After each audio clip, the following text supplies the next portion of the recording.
How to schedule Instagram posts. First, open the Instagram app on your phone. To schedule posts, your account needs to be a professional account. Now, tap on your profile picture in the bottom right corner. Tap on the three lines, menu icon, in the top right corner. Scroll down a little and tap on Scheduled Content.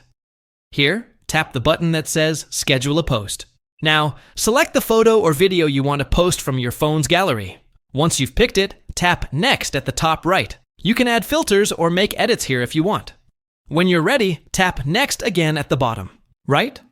Scroll down the screen and tap on More Options. You'll see an option that says Schedule this post. Tap the switch to turn it on. Now pick the date and time when you want the post to go live. Once that's done, tap Done at the bottom. Tap the back arrow in the top left corner. Then tap Schedule at the bottom. And that's it. Your post is now scheduled. That's how you schedule posts on Instagram using just the app. Hope that helped. If it did, give the video a like. And don't forget to subscribe for more easy tutorials. Thanks for watching.